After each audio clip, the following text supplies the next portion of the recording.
Ever heard those stories that sound so crazy you just know they gotta be true?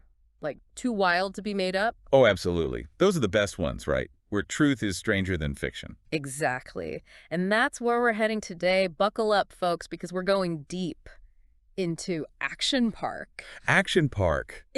Just saying the name brings back memories. Legendary, infamous, Hmm? however you describe it. This amusement and water park in Vernon Township, New Jersey definitely left its mark. You just have to look at the nicknames. Traction Park, Accident Park, Class Action Park, even Friction Park. Right. I mean, those names basically tell the story. It wasn't your average family outing. Not at all. It was a whole different beast. Opened in '78, one of the first modern American water parks really trying to push boundaries. And that's the crazy part, right? It was wildly popular, despite a safety record that's practically the stuff of legend, or maybe nightmares. Yeah, that's the paradox we're tackling today. What made Action Park, with its, let's be honest, terrifying reputation, such a cultural phenomenon? So strap in, because we're dissecting the history, the key features, the whole shebang that made Action Park, well, Action Park. And to do that, we'll be exploring its three main areas. There was the Alpine Center, Motor World, and of course, Water World. 3 zones, each with its own brand of excitement and its own set of dangers, as we'll soon discover. Let's start with the Alpine Center. They really used that ski resort landscape to create some, shall we say, unique rides. Okay, the Alpine Center. First up, the infamous Alpine Slide. Can you even describe this thing? Picture this. You're hurtling down a former ski slope 2,700 feet long Yeah. on a little sled. A sled down a mountain. Yep. And your only control is a single stick.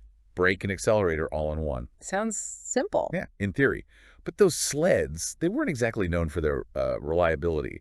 That control stick, often it was like an on-off switch. Meaning, Barely moving or, well, as one former employee put it, death awaits. And the track itself, concrete, fiberglass, even some asbestos thrown in for good measure. ouch. I'm cringing just imagining the scrapes. Most people were in bathing suits, right? Oh, yeah. Adding insult to injury, I guess. Yeah. And the ride up the chairlift wasn't exactly peaceful either. Yeah. Those folks riding above. Yeah. Apparently there were reports of, well, verbal harassment. Yeah. Even spitting down on the sliders below. Seriously, talk about adding insult to injury. But it gets worse. In 1980, the Alpine Slide had its first fatality. 19-year-old George Larson Jr. Thrown from his sled, hit a rock. Fatal head injury. Mm-hmm. And the park's initial response was, let's just say, less than ideal. They tried to claim he was an off-duty employee riding at night in the rain, like it was his fault. Trying to avoid responsibility, avoid reporting it to the state. But Larson's family, they fought back hard. They insisted he was a paying customer, accused the park of a cover-up. Awful. And to make it even worse, later on, some former employees mentioned they'd warned management about rocks in that exact spot. Warned them to remove them. Yeah. It wasn't a one-time thing either. Sleds flying off the track. It happened a lot.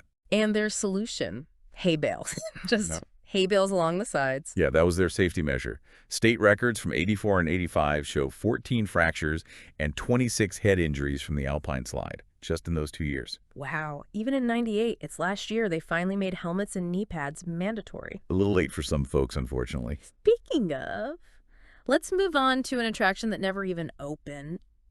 The Bailey Ball. This thing sounds straight out of a cartoon. Oh yeah, the Bailey ball. Rider gets in this big steel sphere they're supposed to roll down a track made of, wait for it, PVC pipes. PVC pipes. Really, what could possibly go wrong? Well, someone forgot about basic physics, I guess. PVC expands in the heat. And during a test run, with a state inspector watching, on a warm day, Oh, no. the pipes expanded, the ball with the tester inside went off the track entirely, down a ski slope through a parking lot, across Route 94. Route 94, a real highway. Yep, and finally landed in a swamp. A swamp? You can't make this up. What did the inspector do? Apparently, just walked away, didn't say a word, and that was the end of the Bailey Ball. Understandably. Okay, next up in the Alpine Center, the Action Park Gladiator Challenge. This was based on that TV show, right? American Gladiators. That's right. Guests competing against each other and park employees on obstacle courses, jousting. Sounds kind of fun, actually. Yeah, in a safe, controlled environment. Well, that's where things went a bit sideways. Sometimes competition got a little too real, like actually violent. Really? How so? There were stories of matches escalating into full-on brawls. One time, a guest thought a gladiator was too rough during a joust, came back later with his buddies. Oh, no. Huge fight broke out, Dozens of people involved. Police had to be called in. Yikes. So much for friendly competition. By 95, the Gladiator Challenge was gone, replaced with something much more chill. Beach volleyball. Talk about a change of pace. Yeah. And then there was the bungee jumping tower, 70 feet tall. That's a decent height. Though the drop was limited, they had a system to stop you from bouncing back up too high. Safety first, I guess. This one's famous for an incident involving Andy Mulvihill, Gene Mulvihill's son, the park founder. What happened? Opening day, news cameras are there, reporters up on the platform, understandably nervous. And Andy. Oh, no, he didn't. Oh, he did.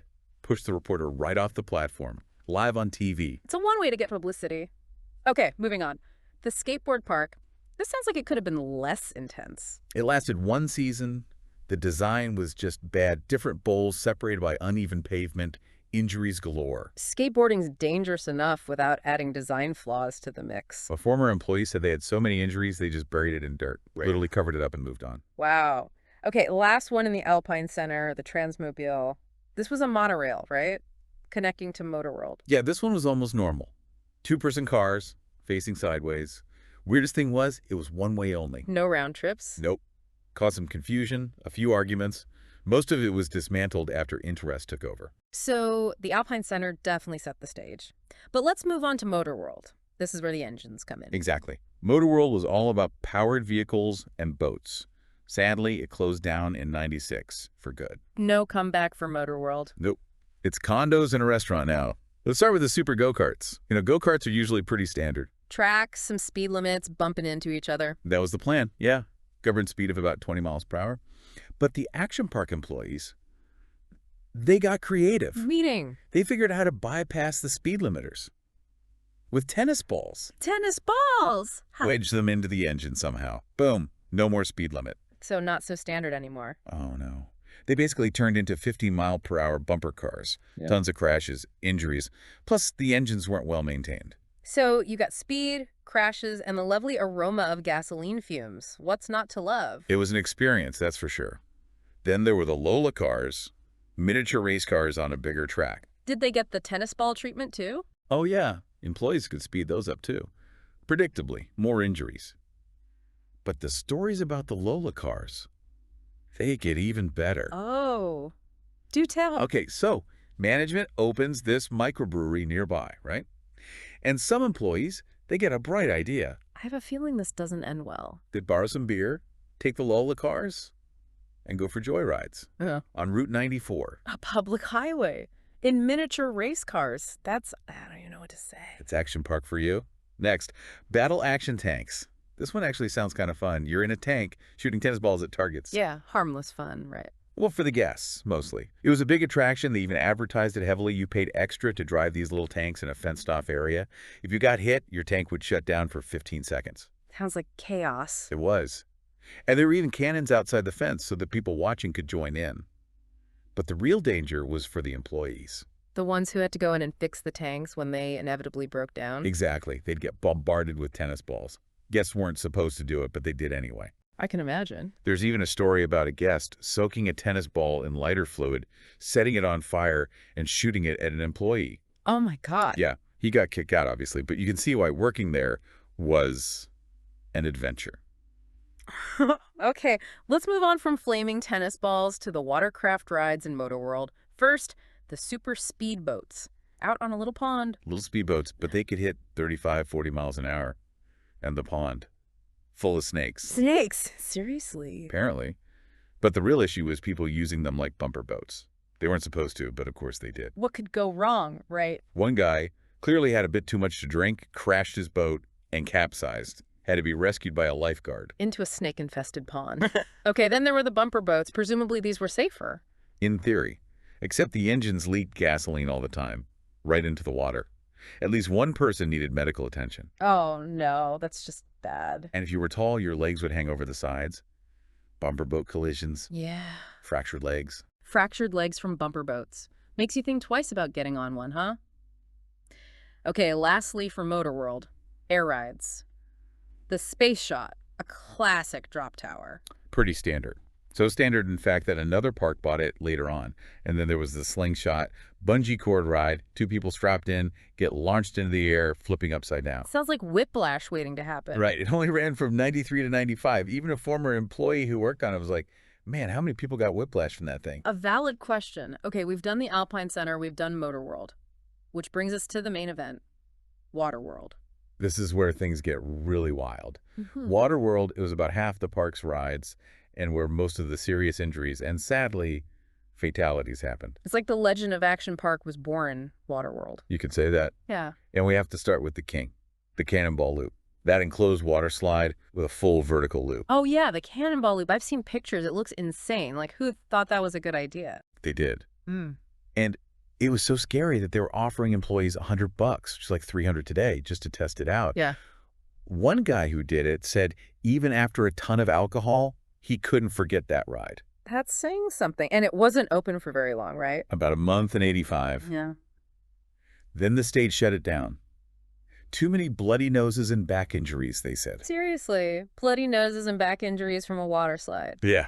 People were coming out of the loop with cuts, all sorts of stuff. They even found teeth stuck inside the loop when they inspected it. Oh, my God. Some former Navy physician calculated that riders were experiencing up to 9 Gs going through that loop. 9 Gs. That's fighter pilot levels. Exactly.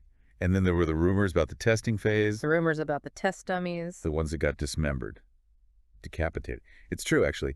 Andy Mulvihill, the owner's son, confirmed it. He did. Yeah, to the New York Times. He was the first living person to test it, and he wore full hockey gear to do it. Full hockey gear. That's a bit concerning. He described it as not fun, more like ride to survive.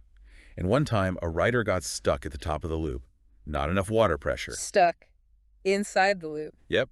They had to install a special hatch to get people out. An escape hatch for a water slide. Amazing. And the safety measures were so specific, they'd weigh you, hose you down with cold water, make you take off all your jewelry, Wow. give you detailed instructions on how to position your body. It opened again briefly in 95 and 96, but then shut down for good. But it was still standing there, like a monument to bad decisions. A landmark of questionable design choices. You know, there's even footage from 2014 of people riding it. And get this, in 2015, they were planning another looping slide. Sky Caliber, they were going to call it. Unbelievable. Mm. Okay, after that insanity, let's tackle some other Waterworld highlights, starting with the tidal wave pool. Wave pools are usually pretty chill, right? This one, Mm. not so much. It opened in 81, got the nickname the Grave Pool. The water had less chlorine, made it harder to swim. There were 2 drownings, one in 82, one in 87. Oh, that's terrible. But even beyond that, the number of rescues was insane, like 30 on a busy weekend. 30 rescues in one day in a wave pool. Huge pool. Yeah. Depth increased gradually. Non-swimmers would go out too far, then the waves would hit. Chaos. I can imagine. Even good swimmers would get tired. The water being less buoyant didn't help. Everyone trying to get to the ladders at once when the waves started. Recipe for disaster. They actually made it a lot shallower when they reopened as Mountain Creek. Safety first, finally. Much needed. Okay, next up. The Aquastute. What even was this thing? Picture this. You're carrying this hard plastic sled up a conveyor belt. You slide down some rollers into a shallow pool. Okay. The goal was to skip across the water. You had to lean back on the sled if you didn't. Faceplant. Pretty much. Head injuries, scrapes, you name it. But leaning back too far, that was also a problem. Head injuries on the way down. Sounds like there was no winning with this one. Plus, people would crash into each other in the pool. It started with 2 slides side by side, then they added the third. Just adding to the chaos. Eventually, they got rid of it entirely, redesigned it into a little kiddie ride called Lost Island River. Much tamer. I'm sure the parents were thrilled. So we've got the grave pool, the face planting, aquascoot. What about the kamikaze? This was actually one of the tamer slides. Yeah. Blue slide, few drops and rises, you'd lie on your back. They kept it when Mountain Creek opened, but took it out after 2009. Even the tame rides at Action Park are kind of wild. Okay, what about the kayak experience? That sounds peaceful. It was supposed to be this fake whitewater course, powered by electric fans underwater, but the kayaks would get stuck all the time, tip over.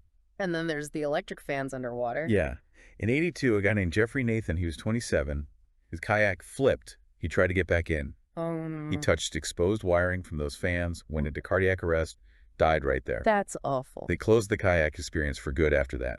There were different stories about how much wiring was exposed, but Tragic outcome, either way. Absolutely. All right, moving on. The Tarzan swing. A big steel arch with a cable over a pool. Sounds like classic summer fun. It was popular, long lines, you'd swing out, drop into this spring-fed pool, but the water was freezing, like 50, 60 degrees. People would get so shocked by the cold they couldn't swim. Lifeguards were constantly rescuing people. Wow. And in '84, a visitor had a heart attack. They think it was triggered by the cold water. Another fatality. So even a simple swing could turn deadly. What about the Roaring Rapids? Those raft rides are usually pretty standard. This one, yeah, it was more normal. But even so, state reports from '84 mentioned breaking legs, collarbones, noses, dislocated shoulders, all from this ride. You'd think they'd have padded the sides or something. They kept it as Mountain Creek, changed the name, the Gully for single riders, Thunder Run for doubles. Okay, so the Roaring Rapids were roaring indeed. What about Surf Hill? Ah, Surf Hill. Ah, Water slick slope, you'd get on a mat and slide down into these little puddles at the bottom. sounds like a recipe for collisions. It was. Hardly any lane dividers. People would crash into each other all the time. And there was this one lane, they called it the backbreaker. Oh no! Yeah, it had this little ramp for jumps. More injuries, obviously. They even built a viewing platform so people could watch the carnage. Are you serious? They actually built a platform for watching people get hurt. Yep. Gene Mulvihill himself had it built. They ran Surf Hill until 2005, then brought it back in 2012. I can't even. Okay, next up, the super speed water slides, also called Geronimo Falls. These had like vertical drops, right? Pretty much. Designed for pure speed. They were kind of off on their own, away from the other slides. One of them even had a screening process at the top. Screening for a water slide. Yeah, not everyone was allowed on. And the side barriers were super low. Riders had to lie flat on their backs, arms at their sides, or they get flung off. God, that sounds terrifyingly unsafe. It was. Huge splashdown at the end, small pool. There's only one left now, less steep. They call it H2O, but you can still see the tracks of the old ones. They use the same splash pool. It's amazing anyone survived this place. Okay, last one. The diving cliffs. 23 feet and 18 feet high into a 16-foot pool. Sounds normal enough, right? No. Except the pool wasn't blocked off from swimmers. People diving, people swimming. Collisions galore. Yikes. Talk about a recipe for disaster. And they only had one lifeguard for that whole area, usually overworked. Yeah. Plus, tons of non-swimmers would jump off, need rescuing. What? There's even a story that they painted the bottom of the pool white so they could spot bodies easier. Oh my God. Yeah, they don't use that pool for swimming anymore. And that brings us to the end of Waterworld. Somehow. I'm exhausted just hearing about all these rides, so let's try to figure out how Action Park got away with, well, everything. Why was it so dangerous? What went wrong? It was a bunch of things, really. It all kind of snowballed. First, you have the ride designs themselves. Remember, this was early days for water parks. They were really experimenting, and not always in the best way. Not a lot of thought went into the physics, the engineering. One visitor said it felt like they built the rides first, then figured out how they worked later with paying customers. So basically, guests were the guinea pigs. Pretty much. And then there was GAR, Great American Recreation, the company that owned Action Park. They were accused of, well, prioritizing profit over safety. Cheap materials, not enough maintenance, ignoring safety upgrades that other parks were making. Cutting corners wherever they could. Right. Even the food. Apparently they skimped on that too. And get this, in their last year, they were running part of the ski area without liability insurance. No insurance. That's bold. Or reckless. Probably both. So you have the rides, you have the company, then you have the people running the rides. Yeah. The employees. Who were teenagers mostly. Mostly. Like the guy who became security director, he was 21, only worked there for 2 years before that. That was typical. Wow. Not a lot of experience for such a big responsibility. Right. And the training, basically a joke. Hazing rituals, throwing new lifeguards in the water and leaving them there. You're kidding. Oh, a lot of these kids were underage, undertrained, sometimes drunk on the job. They didn't care about rules, height limits, weight limits, anything. So it was chaos on both sides of the fence. Teenagers running wild, teenagers running the rides. Exactly. And then you have the visitors themselves. The guests, they were part of the problem too. Oh, absolutely. Action Park was cheaper, easier to get to than other parks, so they got a lot of people from the city. Lots of them weren't used to swimming, water activities. I see. But the park didn't really take that into account.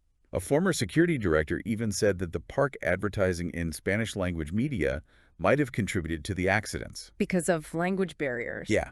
And then there was the whole atmosphere. Staff didn't enforce the rules. Guests did whatever they wanted.